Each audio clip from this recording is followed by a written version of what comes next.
Assalamualaikum warahmatullahi wabarakatuh. Kami dari kelompok 13 ingin menjelaskan membangun dan mengelola sistem.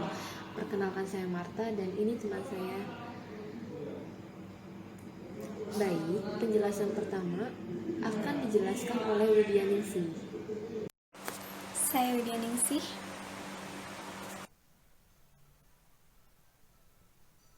Saya Maulana Apadi. Kita akan menjelaskan membangun dan mengelola sistem pada mata kuliah Sistem Informasi Manajemen dengan dosen pengampu Mawardi Nurullah MPD.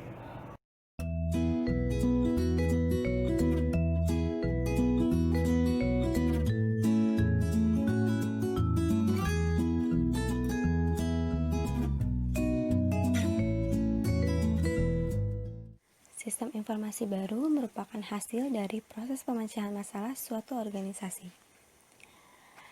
Kegiatan untuk menghasilkan solusi sistem informasi sebagai solusi suatu masalah atau peluang organisasi disebut pengembangan sistem.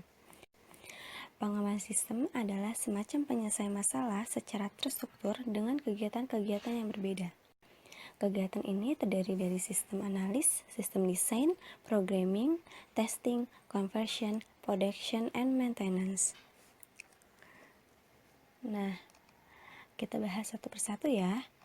Analisis sistem ini yaitu menganalisa masalah perusahaan, mencoba untuk memecahkan dengan sistem informasi.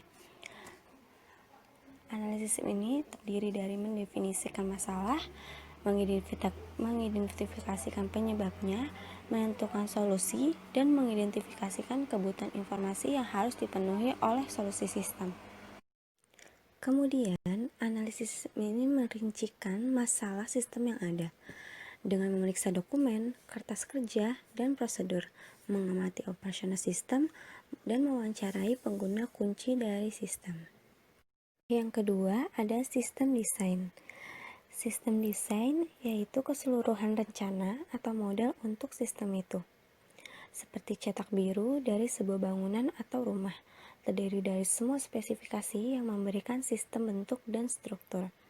Spesifikasi ini harus membahas semua komponen manajerial, organisasi, dan teknologi dari solusi sistem. Kita bisa lihat contohnya di slide selanjutnya. Nah, tabel 13 ini menggambarkan spesifikasi desain. Tabel 13 menunjukkan daftar dari tipe spesifikasi yang akan dihasilkan selama proses desain sistem. Programming. Dalam masa programming, spesifikasi sistem yang disiapkan selama masa desain akan dikonversikan menjadi software program kode. Saat ini, banyak organisasi tidak lagi melakukan programming untuk sistem yang baru. Sebagai gantinya, mereka membeli software yang sesuai dengan kebutuhan mereka dari luar. Misalnya, membeli paket software dari vendor, software service dari application service provider, atau perusahaan outsourcing yang mengembangkan aplikasi software custom untuk klien-kliennya. Testing. Pengujian mendalam dan menyeluruh harus dilakukan untuk memastikan apakah sistem menghasilkan hasil yang tepat. Pengujian sistem informasi dapat dipecah menjadi 3 jenis kegiatan, yaitu 1. Unit testing atau program pengujian, terdiri dari pengujian setiap program secara terpisah dalam sistem. Secara luas, diyakini bahwa tujuan pengujian tersebut adalah menjamin bahwa program yang bebas dari kesalahan. Tetapi tujuan ini pada kenyataannya adalah tidak mungkin. 2. System testing. Menguji fungsi sistem informasi secara keseluruhan, mencoba untuk menentukan apakah modul diskrit akan berfungsi bersama-sama seperti yang direncanakan dan apakah terdapat perbedaan antara cara sistem benar-benar bekerja dan dengan cara yang dipahami. 3. Acceptance testing. Memberikan sertifikasi akhir bahwa sistem siap untuk digunakan dalam lingkungan produksi. Sistem tes dievaluasi oleh pengguna dan ditinjau oleh manajemen. Ketika semua pihak puas bahwa sistem baru memenuhi standar mereka, sistem ini secara resmi diterima untuk diinstalasi.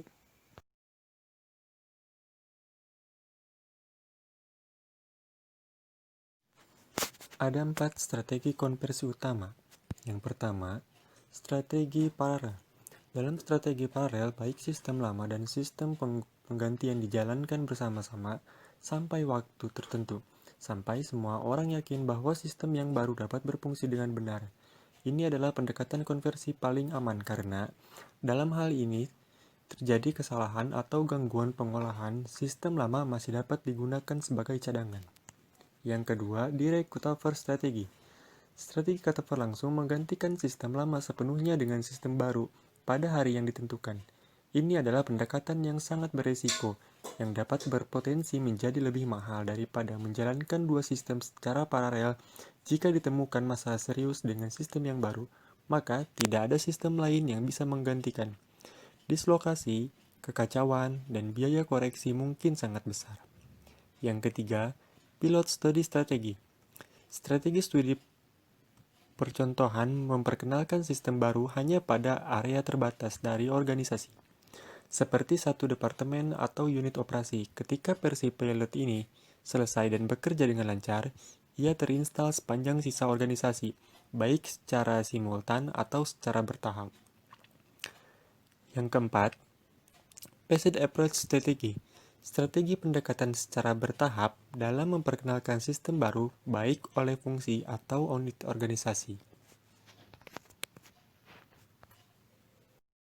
Production and maintenance. Selama tahap ini, sistem akan ditinjau oleh pengguna dan spesialis teknis untuk menentukan seberapa baik telah memenuhi tujuan aslinya dan untuk memutuskan apakah revisi atau modifikasi masih dibutuhkan.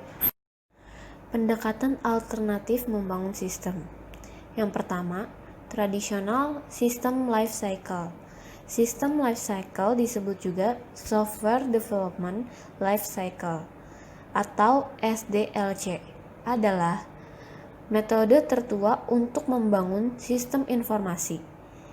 Metodologi ini adalah pendekatan bertahap untuk membangun sebuah sistem, membagi pengembangan sistem ke tahap formal. Yang kedua, prototyping. Prototype adalah versi pengerjaan dari suatu sistem informasi atau bagian dari sistem. Prototyping meliputi kegiatan membangun sistem eksperimental yang cepat dan murah agar dapat dievaluasi oleh pengguna akhir.